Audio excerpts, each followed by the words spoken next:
Boa noite a todos. É sempre uma grande alegria, é uma honra estarmos juntos, estudar o Evangelho, ajudados pelas obras de Kardec. Então vamos dar início à reunião desta noite com a leitura do Evangelho segundo o Espiritismo. Capítulo 16. Não se pode servir a Deus e a Mamon. Dentro do desprendimento dos bens terrenos, nós temos esse parágrafo. Em vão procurais na terra iludir-vos, colorindo com o nome de virtude o que as mais das vezes não passa de egoísmo. Em vão chamais economia e previdência ao que apenas é cupidez e avareza, ou generosidade ao que não é senão prodigalidade em proveito vosso. Um pai de família, por exemplo, se abstém de praticar a caridade, economizará, amontoará ouro para, diz ele, deixar aos filhos a maior soma possível de bens e evitar que caiam na miséria. É muito justo e paternal, convenho, e ninguém pode censurar. Mas será sempre esse o único móvel a que ele obedece? Não será muitas vezes um compromisso com a sua consciência para justificar aos seus próprios olhos e aos olhos do mundo seu apego pessoal aos bens terrenais?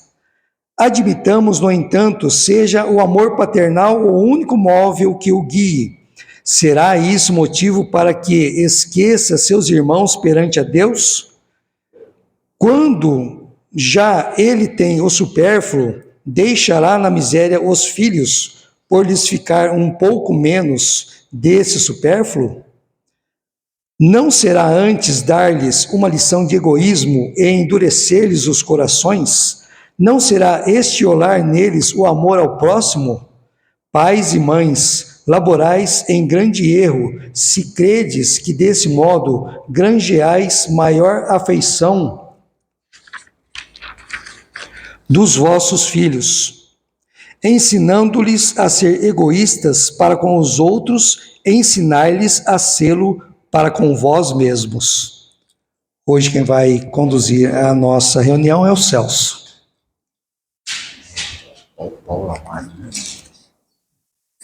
Boa noite a todos. Há umas 3 semanas atrás, né, veio um terapeuta dar uma palestra aqui sobre depressão, né? Paulo Amaro, não é isso? É isso, né? Então, eu vim completar a palestra dele falando do lado espiritual da obsessão e de outras, vamos dizer, doenças, né, que a gente carrega, tá bom? A gente vai falar sobre a obsessão, mas falar de uma maneira assim um pouco mais light, né, para a gente entender melhor o que é a obsessão, né? Quando a gente fala obsessão, as pessoas, o espírito está tomando conta do corpo da pessoa. Não é nada disso, né? A gente vai ver que é um pouco diferente disso, mas são situações, né, de influência espiritual que todos nós sentimos e vivenciamos na nossa vida, tá? É tirado do livro Medicina da Alma, do Robson Pinheiro, né, que é pelo espírito de Joseph Gleber, tá bom? Então vamos lá. Ele diz que a obsessão não é um mito, mas um processo de intercâmbio doentio entre consciências, né? Encarnadas e desencarnadas. Pode ser de encarnado para encarnado, desencarnado para encarnado, encarnado para desencarnado, né? Qualquer tipo de ligação mental, né, que pode se tornar um processo obsessivo. Então isso não é um mito, isso faz parte da nossa vida, tá? Atua como um véu negro que obscurece a percepção objetiva da realidade. Essa influenciação, ela vai tomando conta da nossa vida de uma forma que a gente vai perdendo a noção da realidade das coisas, tá? nós vivemos uma vida social, né? Temos vida profissional também, e tem algumas pessoas que convivem com a gente que às vezes a gente acha que a pessoa é bipolar, né? Que um dia ela está de um jeito, outro dia ela está do outro. Vocês vão ver que essa pessoa se encaixa no que a gente vai falar aqui, tá? Então, qual que é a causa raiz do processo obsessivo, vamos dizer assim, né? Não é um ataque aleatório, mas uma conexão mantida pelos laços de afinidade. Olha só, hein? É mantida pelos laços de afinidade, tá? Fala, mas eu não conheço o espírito, como é que eu tenho afinidade com ele? Ou vulnerabilidade emocional do indivíduo, quando a pessoa está desequilibrada emocionalmente, tá? É isso que ele está falando. Mas como é que isso se processa, né? Tudo pelo princípio da sintonia mental, tá? Nós todos aqui que estamos aqui, acho que a grande maioria é espírita, estuda o espiritismo, sabe que nós somos um espírito que habita um corpo. Então nós não somos corpo. O cérebro funciona com a ação do espírito, né? Tá certo? Então o espírito é uma energia. O perispírito, que é a forma física, né, do espírito que acopla o corpo, tá certo? Então nós somos o quê? Uma energia. Se nós somos a energia, nós somos o quê? Pensamento. Quando o espírito sai do corpo, o corpo para, o cérebro para. Então não é o cérebro que pensa, é o espírito que pensa. Se é o espírito que pensa, quando a gente está no corpo, a gente não enxerga o pensamento do outro, mas o espírito que nos vê enxerga o nosso pensamento.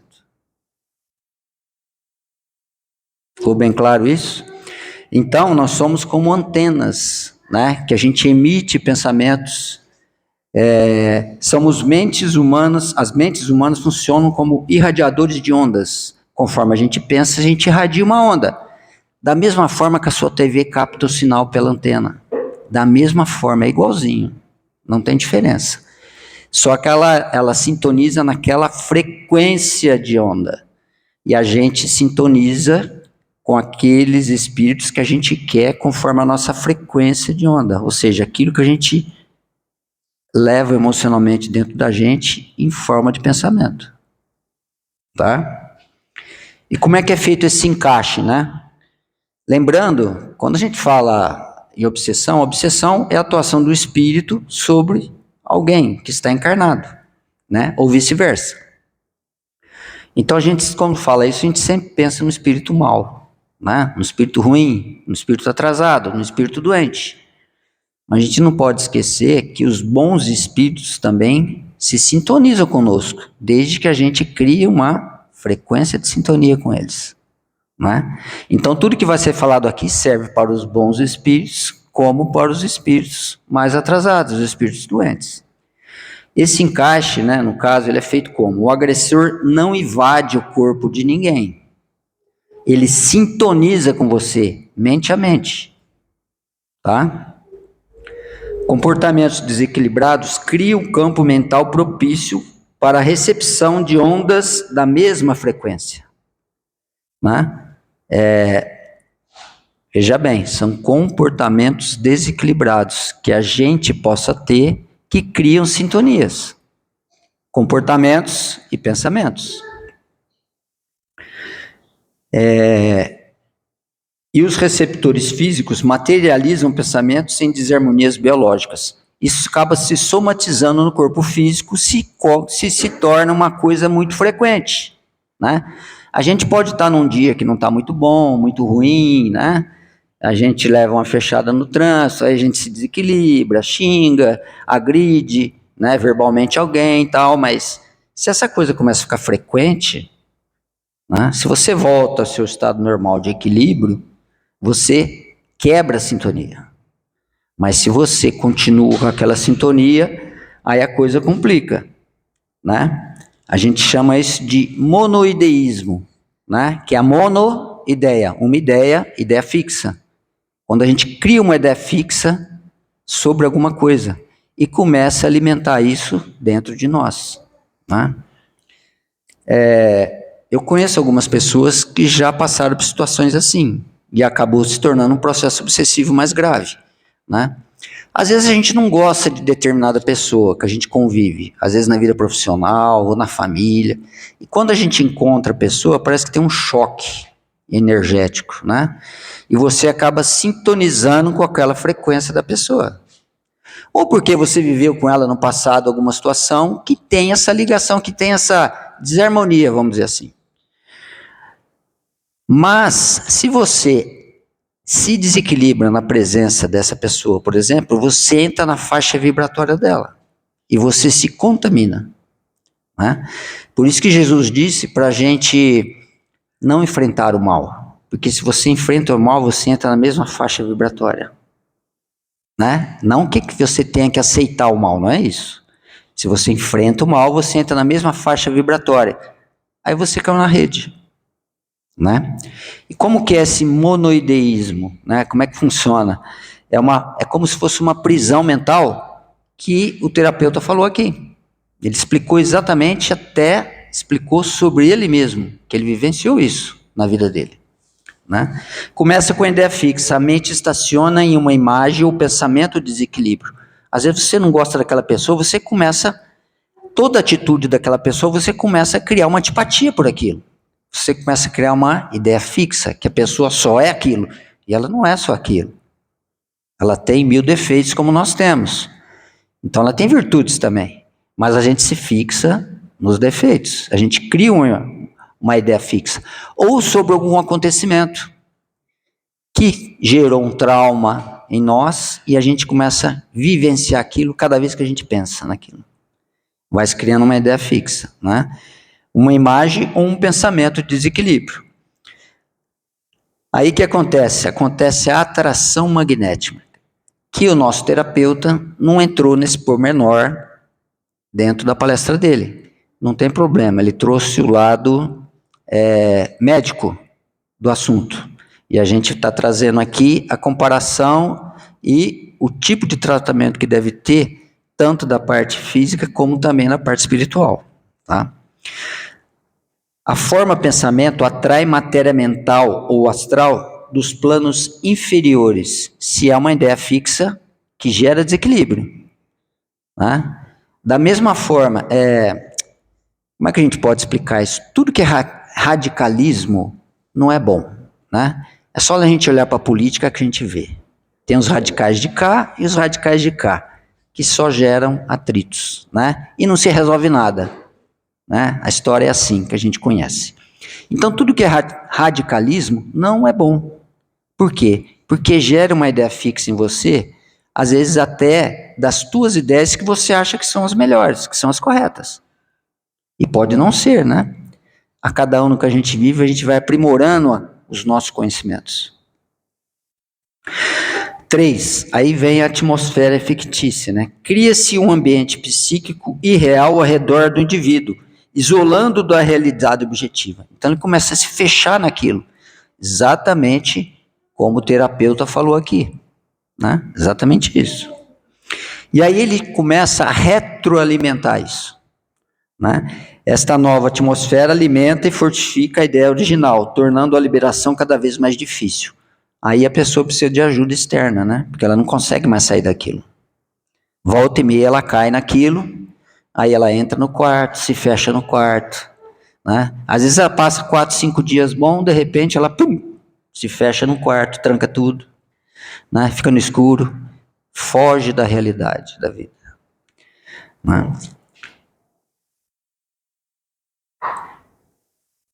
Bom, e como é que então que se processa essa intervenção em nós, né? Como é que se processa em nós? Nós temos o duplo etérico, né? Nós já falamos sobre isso. Eu trouxe, até coloquei aqui uma definição do duplo etérico para a gente lembrar, né? O duplo etérico é uma estrutura energética fundamental no ser humano. Funciona como uma ligação entre o corpo físico e o perispírito. Nós temos o espírito, o perispírito, né, que é plástico, que ele se molda de acordo com aquilo que a gente é moralmente, tá? E o corpo físico. A ligação do perispírito com o corpo físico é pelo duplo etérico, que ele é como se fosse a aura, né? Vocês já viram fotos da aura? Como se fosse a aura, ele é colado ao corpo, né? Então ele atua como um filtro de energias, absorvendo e distribuindo energia vital ao organismo, garantindo a vitalidade e o funcionamento dos órgãos. Então, se está tudo bem, você está captando, né, do fluido universal tudo aquilo que é bom para você, para o equilíbrio do teu espírito. Né? Aí você não vai ter nenhum problema no teu corpo físico. Né? Aí como é que funciona lá? Né? Instalam-se nas áreas, né, essas formas parasitárias, eles chamam de formas parasitárias, são as formas pensamentos doentios, que a gente tem, tá? Que todo mundo tem, hein? Isso que fique muito bem claro, nós temos pensamentos ainda que atrapalham o nosso desenvolvimento moral. Né? Instalam-se nas áreas do duplo etérico, correspondentes ao cérebro físico, bloqueando a ação de ajudas externas. Né? Então se bloqueia. Sobre a vulnerabilidade dos chakras, né? É através do chakra umbilical, o chakra inferior, né? É o principal ponto de ligação dessas entidades dos planos mais baixos, transferindo ao doente o conjunto de sensações do desencarnado. Então a pessoa começa a sentir as sensações do espírito através dessa ligação, né, do chakra umbilical, tá certo? E como consequência gera uma instabilidade emocional severa e o bloqueio da lucidez, conforme o caso vai se agravando, tá? Conforme vai se agravando. Gente, se alguém quiser perguntar alguma coisa, que eu estou indo rápido, né?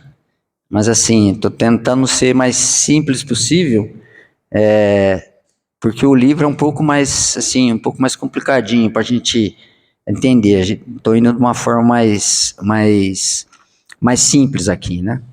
Então, como é que somatiza, né, esse desequilíbrio espiritual no corpo físico?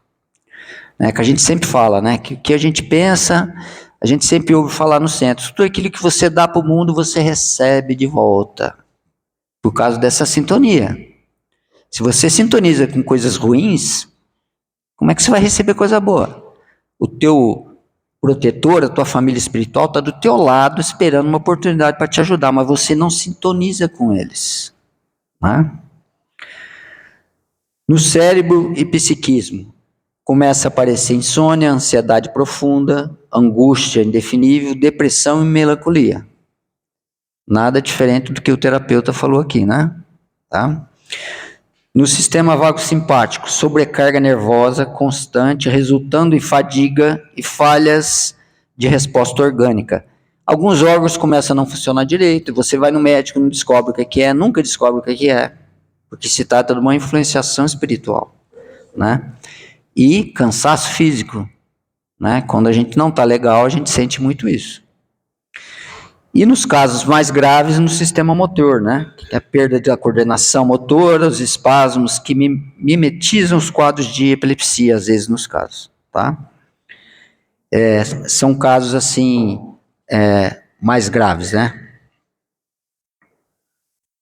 Bom, desta forma, a gente classifica em 3 tipos de processo obsessivo, né?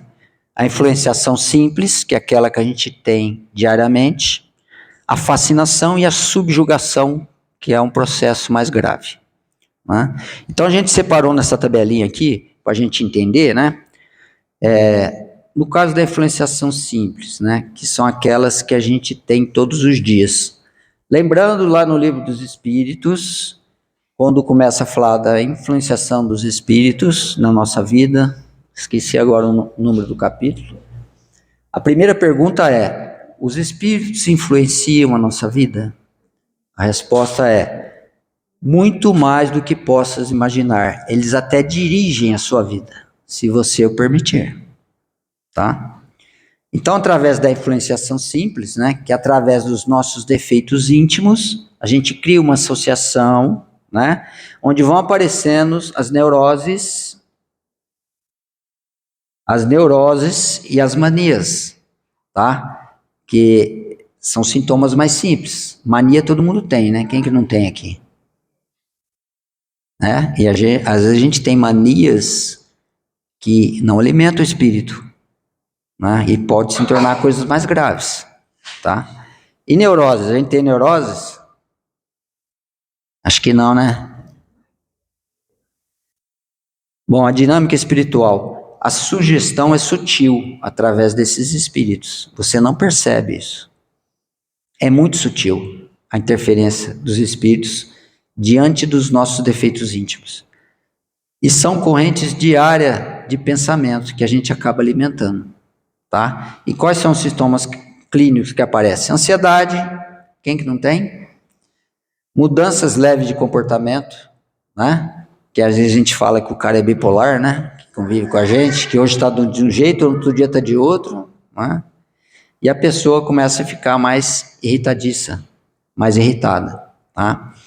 Esses são sintomas que a gente tem quase todos os dias.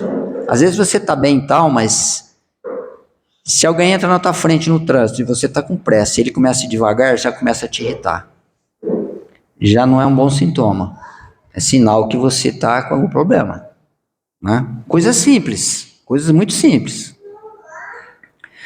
A fascinação já é um processo obsessivo instalado, né? Quando está na influenciação simples, a gente vem aqui, toma o passe, assiste uma palestra, dá uma renovada, a gente sai limpo. Aí a gente chega lá fora, se a gente começar com os mesmos tipos de comportamento e de pensamento, tudo isso volta, tá? Mas ainda na influenciação simples, que é o primeiro grau de obsessão, a gente tem um controle de tudo na nossa vida, tá? Ainda a gente tem um controle. A fascinação, aí é quando se instalam as psicoses, né, que são mais complicadas. Ilusão profunda, domínio mental, o espírito começa a ter um domínio já sobre o médium, né, sobre o ser encarnado. Cegueira sobre a própria condição. Ele não aceita que ele está em processo obsessivo.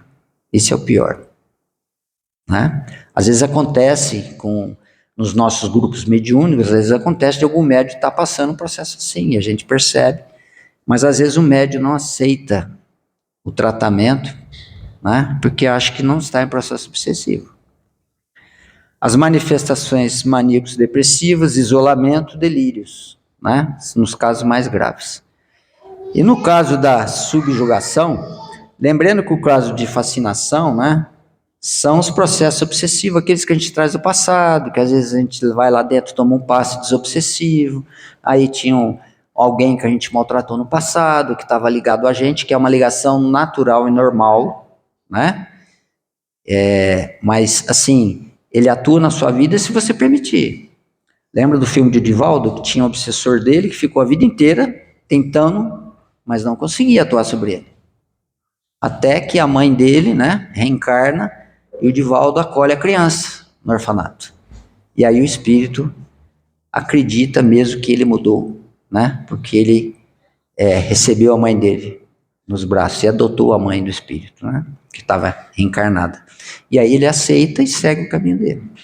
E aí o processo obsessivo se extingue, né, pelo amor. Não se extingue processo obsessivo se não for por amor. Não tem outra maneira de reparar nossos erros do passado. Só para dar uma explicação sobre a fascinação, né? Agora, a subjugação aí já é um processo muito adiantado, né? Obsessivo, tá? Que gera distúrbios neurológicos severos na pessoa, né? E aqui é muito complicado, né? Porque ele precisa não só de tratamento espiritual, como tratamento físico também, né? Aí existe a coação física, o domínio sobre o veículo somático, né? É como se o espírito tomasse conta mesmo de todas as atitudes da pessoa. A pessoa não decide por ela mais, é o espírito que decide. Mas assim, ele não toma conta do corpo dela, tá? É mente a mente o processo. E aí, os sintomas clínicos é falha de coordenação motora, crise convulsiva, né? Constrangimento físico, né? Às vezes o espírito faz a pessoa imitar animais, né? Alguém pode ter já presenciado alguma coisa do tipo, né? E a pessoa às vezes é internada no manicômio porque se julga louca, né? Tudo bem até aqui? Vamos para os tratamentos agora? Só falamos de coisa ruim, né? E como é que foi a evolução desse diagnóstico, né?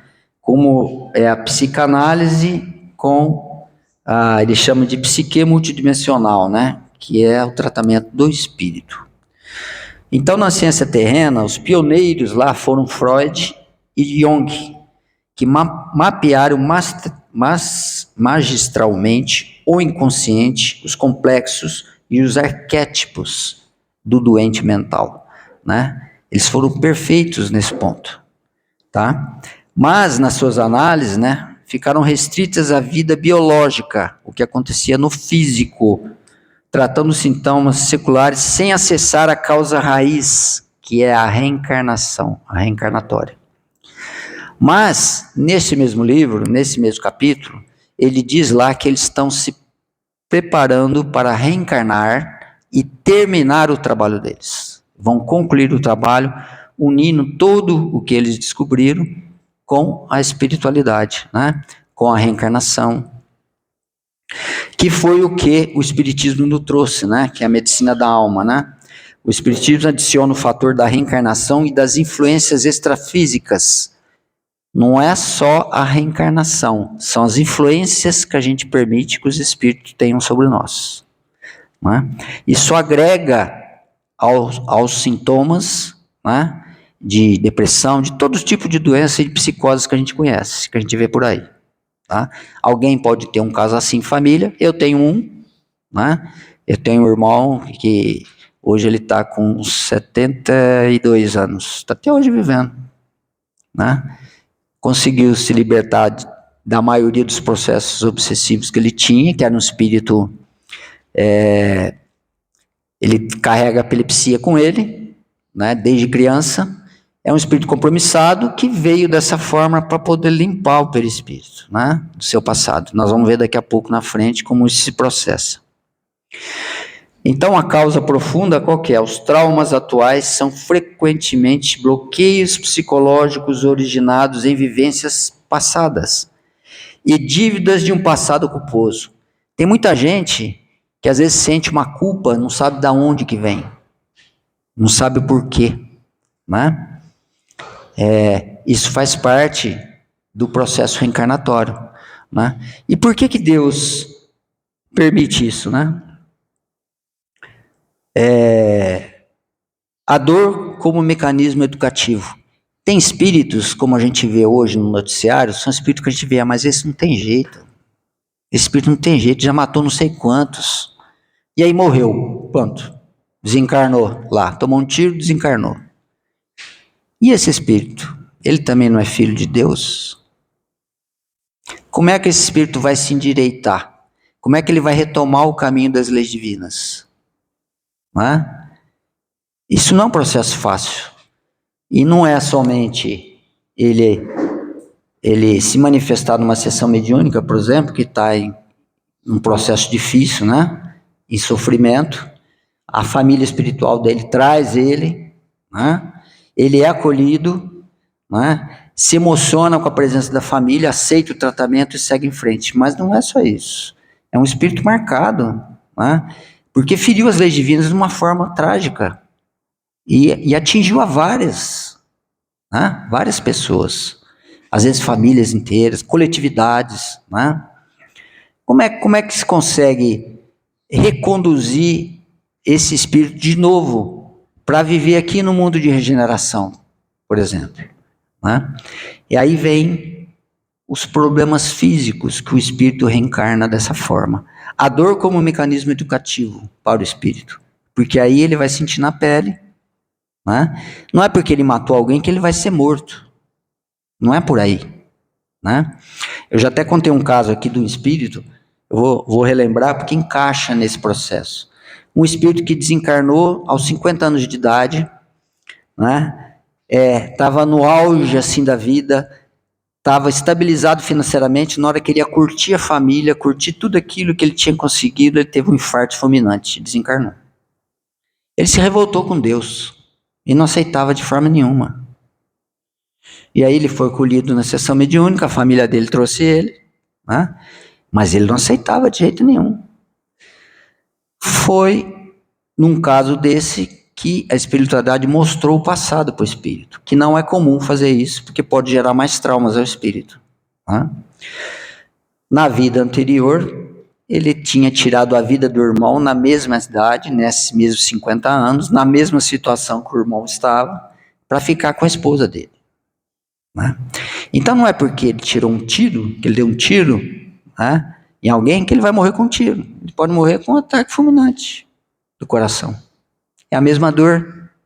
Né? Mas a dor não é a dor física, é a dor que o espírito tem que sentir, que vai fazer com que ele se modifique, que ele preste atenção.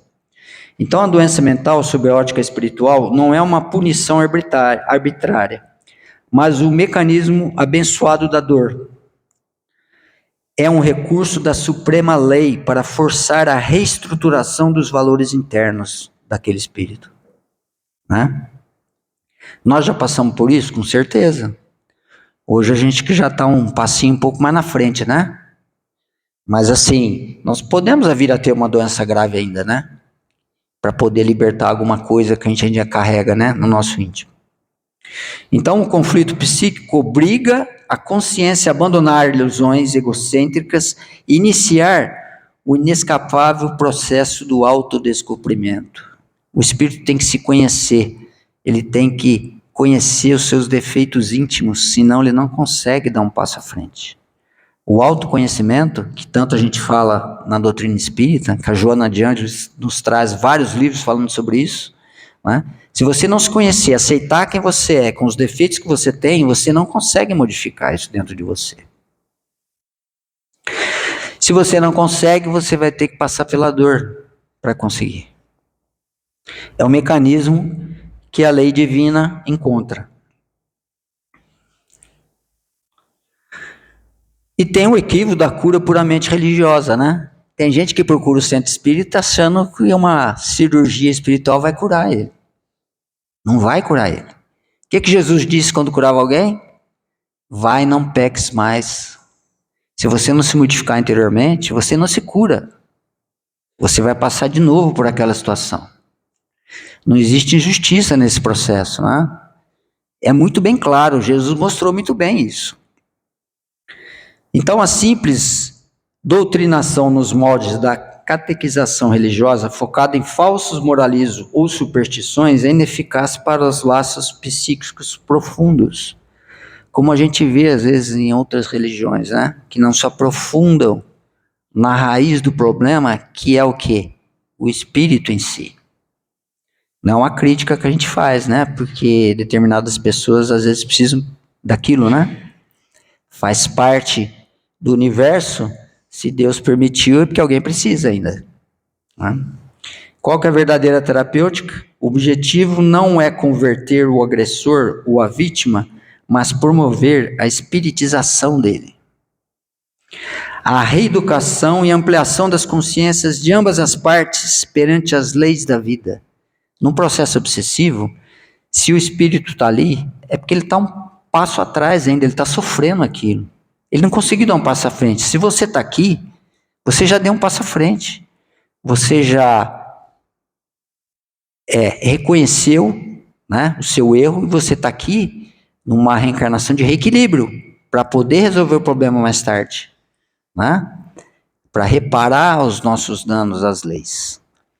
Então, as duas partes que precisam dessa ampliação das consciências, né? Que é o conhecimento das leis divinas. Está lá no livro dos Espíritos, todas as leis divinas descritas. Né? Ninguém pode alegar ignorância contra isso. Bom, então a gente tem a ciência terrena, né? Que é a psiquiatria e a psicologia, fundamental para conter a desorganização psicossomática. É essencial tomar medicação quando está no processo assim, né? Depressão e qualquer desequilíbrio que possa mais grave, né? A medicação e a terapia atuam no efeito biológico e fornecem suporte essencial enquanto a mente está comprometida. Precisa tomar medicação. Não adianta deixar de tomar medicação e ir no centro espírita e achar que vai resolver tudo, né? A cura depende de nós, da nossa renovação interior. né? Eu sempre falo isso. Eu participo lá na Lagoinha também, a gente tem um grupo lá que trabalha com cura e tudo mais, com atendimento. Você sempre fala, a primeira coisa que eu falo quando a pessoa entra, ela fala, ó, ninguém vai te curar aqui. Que fique muito bem claro isso, né? A gente não pode enganar as pessoas, né? Jesus curava porque tinha um magnetismo extraordinário, mas ele curava para mostrar alguma coisa. Por trás da cura sempre tinha um ensinamento, né? Como existem médios hoje que têm a capacidade da cura, né? Mas a cura é limitada. Você não tem como saber a história do espírito. Por que aquela pessoa está passando por aquilo? Você não tem essa consciência. Então você não tem o poder de decisão. Você pode aliviar a dor da pessoa, mas não a cura. Se a pessoa se curou é porque ela se modificou. Se ela tem um câncer, for no centro espírita, passou por um tratamento, recebeu todas as orientações, seguiu as orientações, se modificou, ela se cura. Ela pode se curar. E a ciência espiritual, né, que é o magnetismo, que os médiuns têm no passe, na cura e tudo mais, né, nos trabalhos de cura que a gente vê por aí. Hoje a gente nem fala mais trabalho de cura, né, a gente fala terapêutica energética, né, porque é meio pesado, né, dá a impressão que a pessoa vai ser curada. E a fluidoterapia, né, que é a palestra e o passe que a gente tem. Necessária para romper as correntes de pensamento e os laços fluídicos, né? Quando a gente está com aquela fixação mental. Você vem, toma o passe, assiste sua palestra e vai aliviando, vai abrindo, né? Vai quebrando. Atua na causa sutil, nessa influenciação sutil que a gente tem dos espíritos, devolvendo a lucidez momentânea para que o paciente possa operar sua própria cura. Então é feito quando a pessoa vem, né? A gente faz o tratamento com a pessoa no centro, dá aquela aliviada na pessoa, para quê? Porque ela tome o fôlego e tome as rédeas da vida dela. É isso.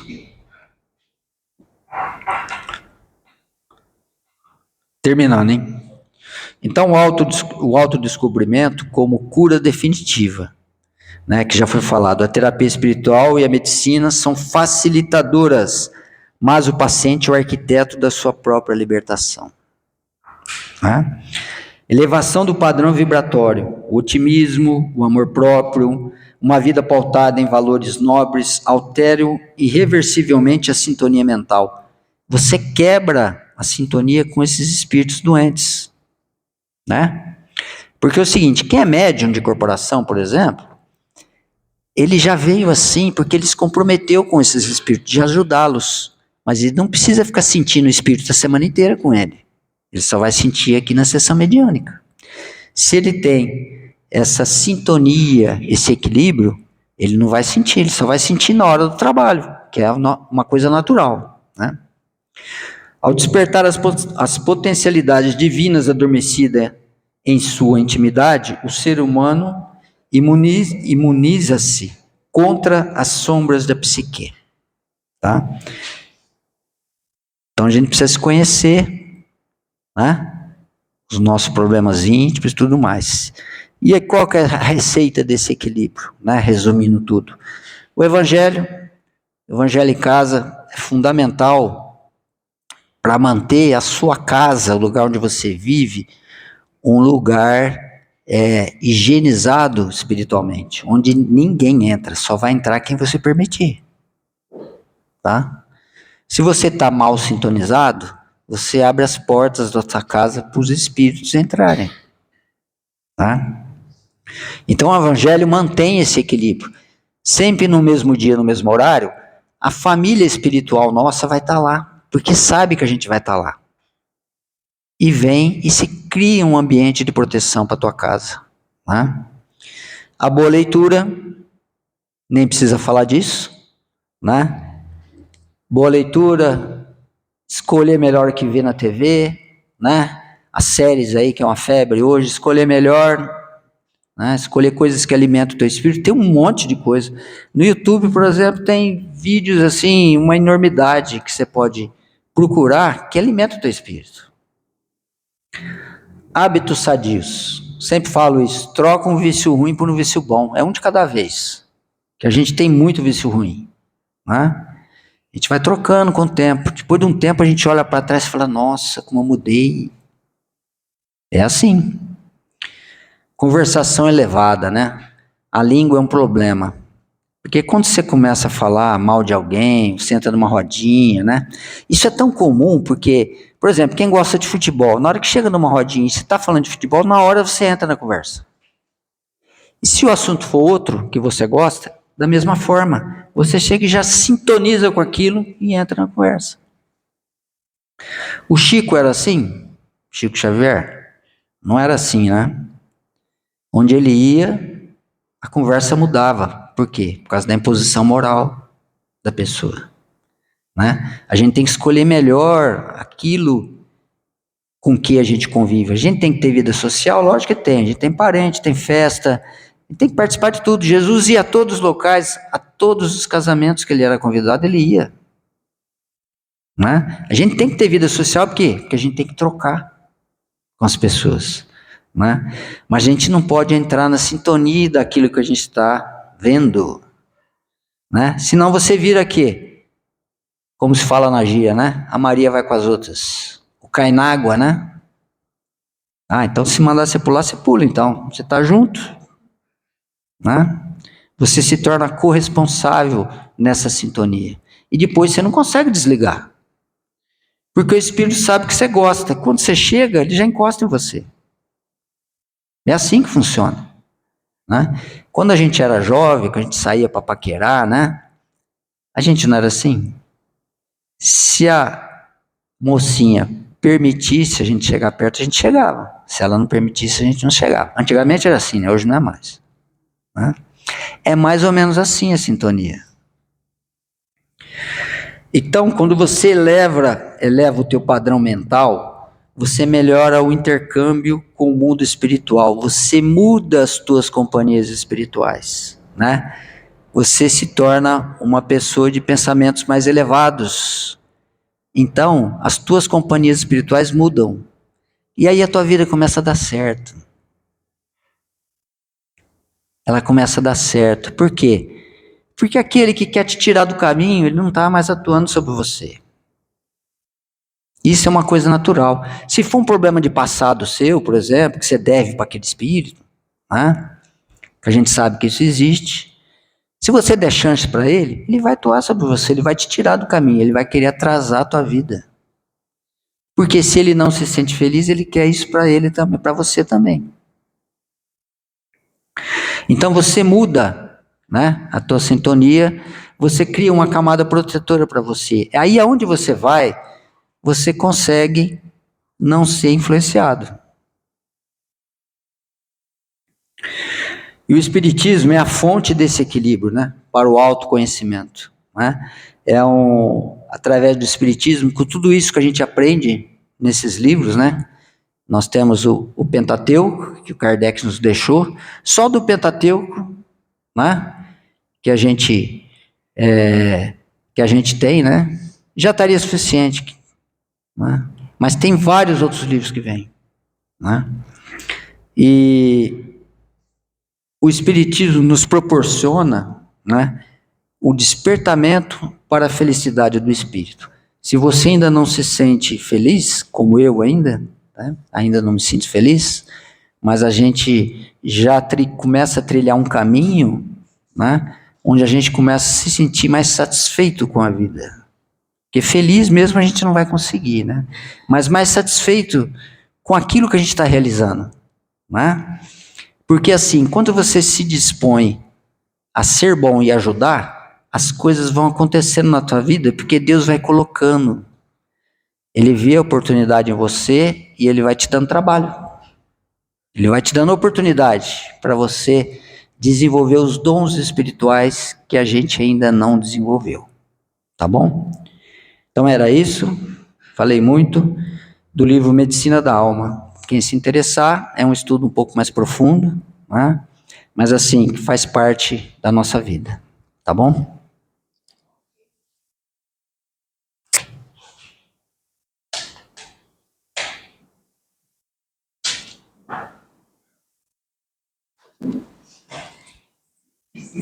Então vamos fazer a nossa oração, sempre agradecendo a Jesus a oportunidade de estarmos aqui, a oportunidade da vida, a oportunidade do estudo, do aprendizado e a oportunidade de pormos em prática em nossa vida aquilo que aprendemos, que possamos levar para a nossa vida. Todos esses ensinamentos que o Espiritismo nos traz para equilibrar a nossa vida, né? Nos fazer pessoas mais felizes, mais simpáticas, mais serenas, mais aceitadoras de tudo aquilo que Deus coloca em nossa vida. Vamos agradecer também aos nossos protetores, a nossa família espiritual, de todos vocês que estão presentes. O ambiente espiritual está repleto. Amigos espirituais nos envolvem com o amor divino, trazendo a reflexão para o nosso espírito, através da prece, através da sintonia com o que Jesus nos deixou. As correntes de Maria que nos seguem, que nos intuem no caminho do bem, no caminho do amor, no caminho da caridade. Jesus nos espera, paciente, a nossa renovação, com alegria, a luz do Mestre estará sempre iluminando os nossos caminhos. Que seja feita a sua vontade em nome de Deus. Que assim seja, Pai.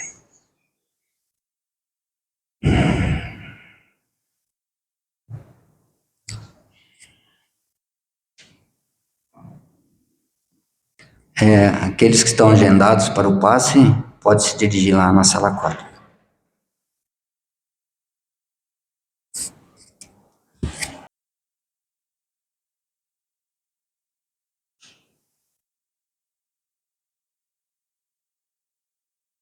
Agradecemos essa noite mais uma pequena lição. Para voltar os nossos lares, aproveitemos tudo o que nos foi dito. Coloquemos em prova e mostrar que aprendemos antes. E agradecendo nesse instante todas as pessoas que aqui estiveram, espiritualidade, faxineiro que aqui veio limpar esse ambiente, limpar nossos banheiros. Agradecendo também todos aqueles que nos trazem a luz, a água, levam o nosso lixo, limpam o nosso esgoto, nos trazem a correspondência, o alimento, os produzem o trabalho. Todos aqueles que estão no seu leito de dor, aqueles que são prisioneiros também de seu próprio corpo, sua própria mente, de sua própria alma, que sejam abençoados.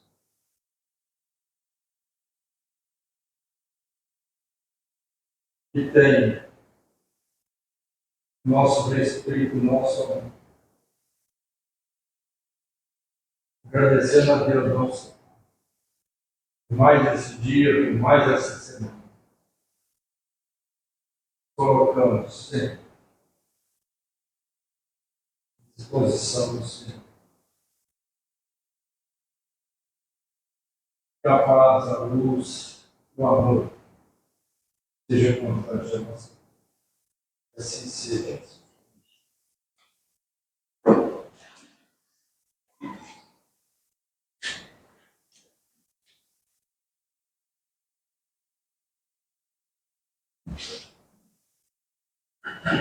Você vai ficar?